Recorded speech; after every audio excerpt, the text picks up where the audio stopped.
Bonsoir à tous, ravi de vous retrouver sur France 24. Soyez les bienvenus dans votre journal de l'Afrique. À la une de cette édition, la République démocratique du Congo, rythme de la campagne électorale. Meetings et discours s'enchaînent à 2 semaines du scrutin. Le président sortant était à Lubumbashi, dans le Haut-Katanga, le fief de Moïse Katumbi. Une économie fragilisée au Niger. Depuis le coup d'État de juillet dernier, les sanctions imposées par les organisations régionales étouffent la population. Vous le verrez, plusieurs secteurs touchés, notamment ceux de la fonction publique et du bâtiment. Le Niger, justement, le Mali et le Burkina Faso quittent officiellement le G5 Sahel. Les autorités militaires de ces 3 États forment une nouvelle coalition. Pour quel objectif? Sous quelles conditions? Voilà autant de questions que nous poserons à notre invité, Niagale Bagayoko. On ouvre cette édition avec la République démocratique du Congo. Les candidats à la présidentielle enchaînent les meetings. Ils ont une quinzaine de jours pour convaincre. Le scrutin est fixé au 20 décembre prochain, si aucun contretemps. Le sortant Félix Tshisekedi était en déplacement dans le Haut-Katanga. Il est allé sur les terres de Moïse Katumbi, lui aussi candidat à la fonction suprême. Les précisions d'Aurélie Bazarag-Kibangula. À son arrivée, le président sortant s'est d'abord offert un bain de foule avant de rejoindre le podium installé sur la place de la Poste en plein centre-ville. Dans son discours, le chef de l'État a parlé de la gratuité de l'enseignement, mesure phare de son quinquennat. Il a de nouveau dénoncé l'indifférence de la communauté internationale face à, je cite, l'agression rwandaise. Mais surtout, il a conclu son discours avec une mise en garde contre les actes tribalistes dans une province où les tensions entre les communautés kassaïennes et katanguaises persiste. Vous avez intérêt, peuple du Katanga, à vivre en symbiose avec tous les autres peuples de la République démocratique du Congo. Parce que ce sont vos frères et sœurs. Le Congolais, comme le dit la Constitution, est partout chez lui en République démocratique du Congo. Et je ne tolérerai jamais qu'un Congolais discrimine un autre Congolais. Ça, ce sera la limite à ne pas franchir. Celui qui osera faire cela, il me trouvera sur son passage. Pour le président sortant, ce meeting était une démonstration de force. Lubumbashi est le fief de l'un des principaux opposants, Moïse Katumbi. Le président Tshisekedi a d'ailleurs affirmé que, je cite, l'ex-gouverneur du Haut-Katanga n'a rien fait pour la province.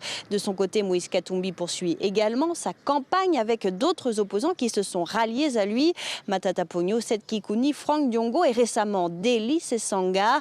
Des ralliements qui montrent que plusieurs blocs se dessinent au sein de l'opposition puisque Martin Fayulu et Denis Mukwege battent campagne chacun pour son propre compte et tous les deux semblent s'être éloignés de Moïse Katumbi.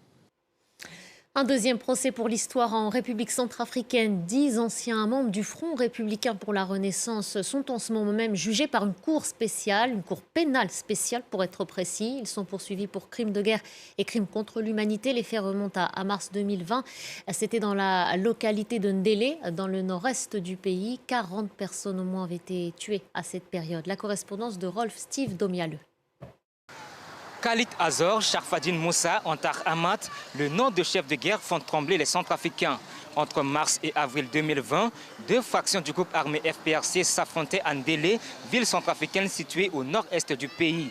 Le bilan faisait état d'une centaine de morts et plusieurs villages incendiés. Les 10 responsables de ce groupe armé sont aujourd'hui jugés par la Cour pénale spéciale à Bangui. Les victimes attendent que justice leur soit rendue et réclament réparation.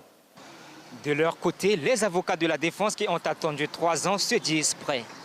Je pense fort de moi que nous allons gagner ce procès parce que de tous les éléments que nous avons dans le dossier, on ne relève jamais un aspect avec exactitude. On ne parle que des supputations ou encore de oui-dire. La Cour pénale spéciale a été créée en 2015 pour juger les crimes de guerre et les crimes contre l'humanité commis en République centrafricaine depuis 2003. Elle est constituée de magistrats nationaux et internationaux. Elle a pris beaucoup de retard. Le contexte sécuritaire aujourd'hui en République centrafricaine n'est pas du tout facile pour les enquêtes judiciaires. Et que cela n'empêche, la Cour pénale spéciale a pu organiser un procès. Cependant, il y a plusieurs personnes qui sont arrêtées. Et il y a plusieurs mandats d'arrêt qui sont en cours d'exécution et il y a plusieurs dossiers, je disais 24, qui sont en instruction en ce moment.